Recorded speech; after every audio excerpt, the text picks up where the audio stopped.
growth locally. Their current project is to build urgently needed infrastructure for the kids at Hope House in Marsing, one of the state's most treasured orphanages. Want to help? Go to the Support Us tab at baconforhope.org or just come to Bacon, downtown Boise. I'm Tom Scott, and coming up at 3, Prater and the Ballgame have IST on the ticket. You've seen Rich Eisen on TV and heard him on the radio, but have you listened to the Rich Eisen Show podcast? Bob Costas, how are you, Bob? Hey, Rich, how are you? I am doing very well. How do you want to handle this? Because yesterday, when I came on the air yesterday, I thought, do I talk about the analytics conversation or the way that it ended? Analytics, this has got to get off my lawn thing. Analytics are important, but it can't be the be-all and end-all. The Rich Eisen Show podcast. Listen on Apple Podcasts or wherever you get your shows.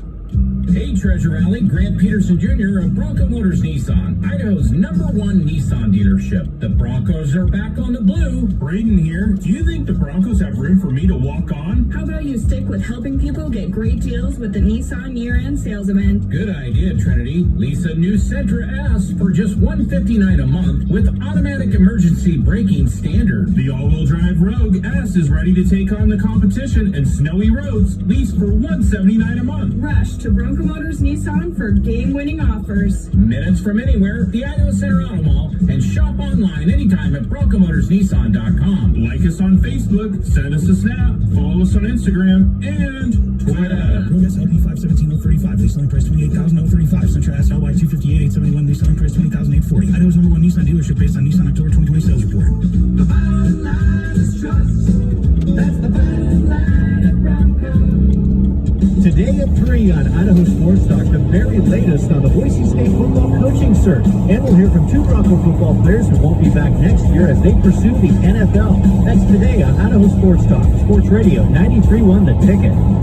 Get the latest on the Boise State football coaching search. Follow 93.1 The Ticket on Twitter and Facebook. And listen to 93.1 FM The Ticket, your FM home of Boise State football.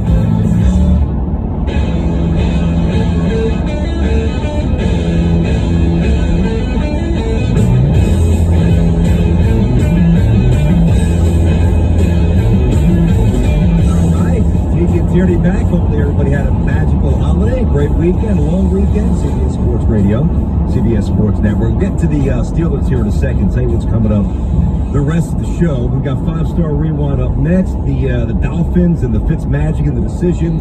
We've seen this a few times, yo-yoing, a young quarterback going from the young pup to the veteran. It's paid dividends. Yep, I don't mind it. I don't mind it at all. We'll do that coming up at 4 Eastern. And let's face it, we all talk about the throw that Eli made in the Super Bowl back in the day. The throw by Fitzpatrick was... There's not a more difficult completion in the history of the NFL. It doesn't make sense how he completed that throw.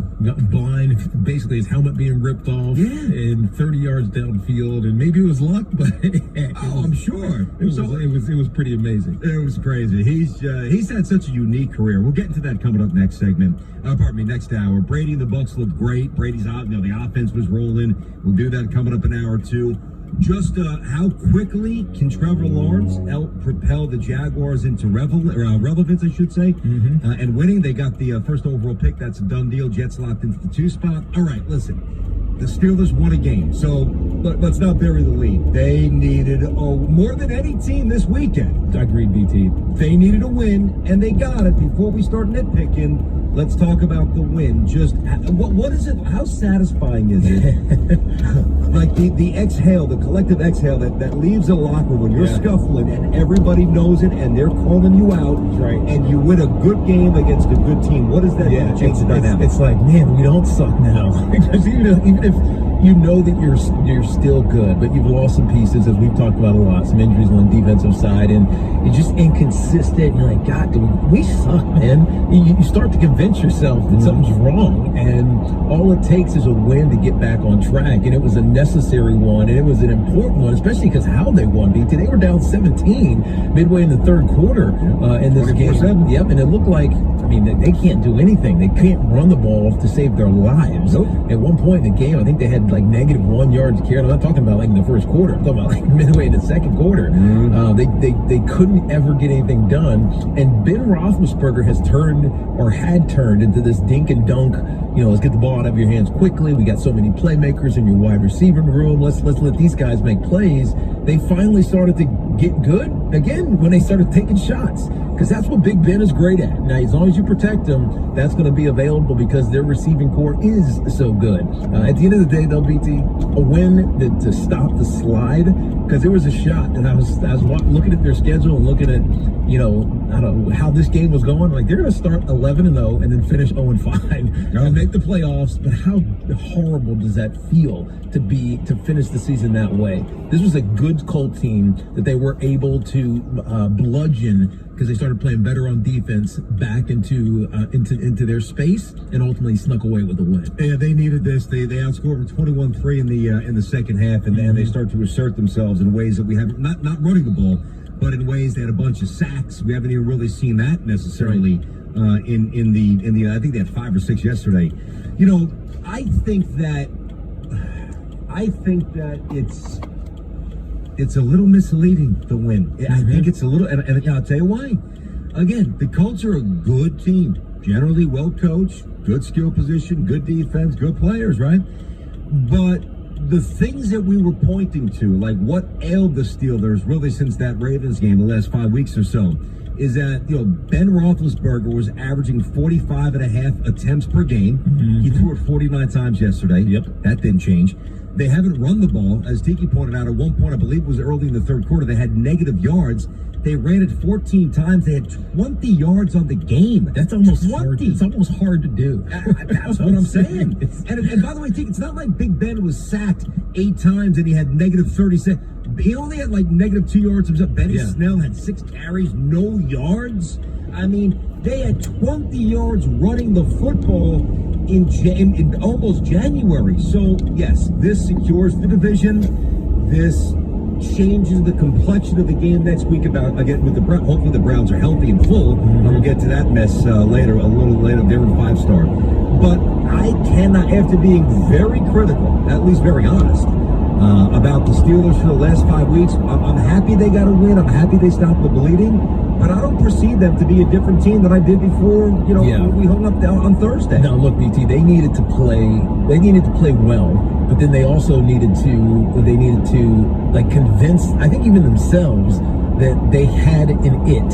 I don't see any it right now. I see a team that maybe, defensively made a couple of plays which set them up to win a game against a good Indianapolis Colts team. But if you can't run the ball and playoff football, you can't control the clock. It makes it much harder to control field position and move, like impose your will and move the front on another team, which is demoralizing. So all the football things that you talk about, they didn't demonstrate in this game. Now, they made some big plays, which was important, but like things that make you feel confident about being able to do it again aren't necessarily there. So I'm glad you're right, BT, that they got to win, because it just feels good to win, especially when you've been on a slide. You're a good team and you've been on a slide, but I'm not confident in the Steelers right now. No, and I don't know if I'm going to be. No, they're not figuring out how to run the ball in a week or 2 weeks. No, you know what I mean? They got to play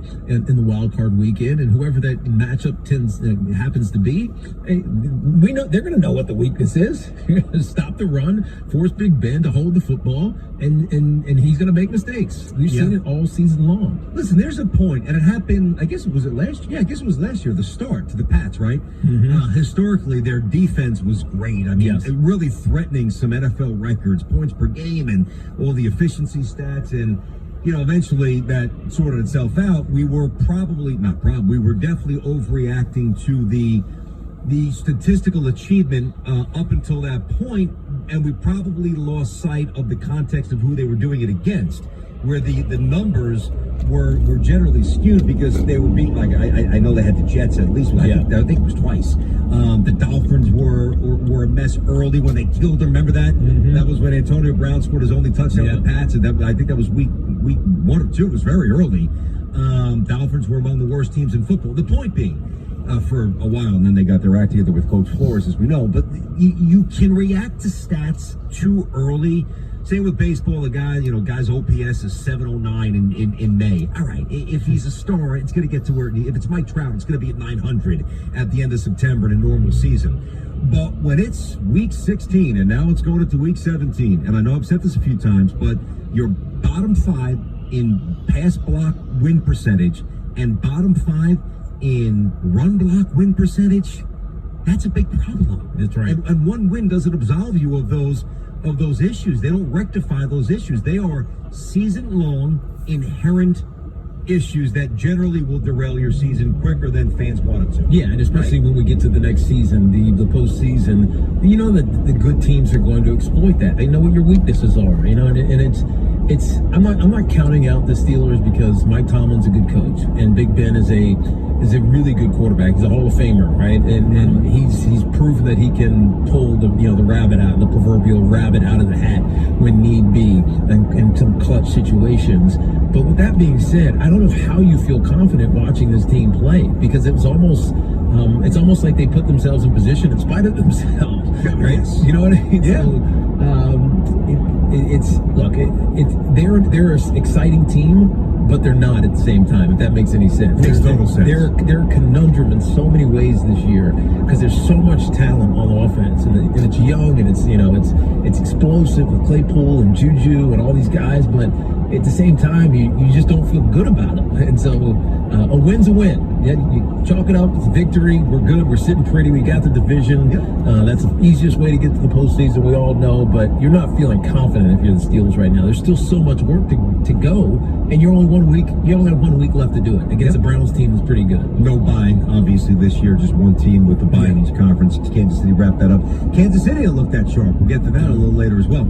I know we got a break. We'll get the update, but 20 seconds. And I know you had to love this play because one thing my partner always points out. Listen, anybody can look at the stats. Oh, this guy averaged 7.2 yards a carry, a running back in college, and he had 22 total touchdowns. He catches the ball. How does he pass protect? The play on that 42-yard touchdown, I know that the Colts lost, but this is worth picking up. That 42-yard throw from Rivers to Pascal for the touchdown. The play-action fake, Jonathan Taylor was playing really well. That's right. Started to the left, sold it, and actually was able to veer back to his right and get a shoulder pad on, I forget who it was. Why that was important? It wasn't his guy.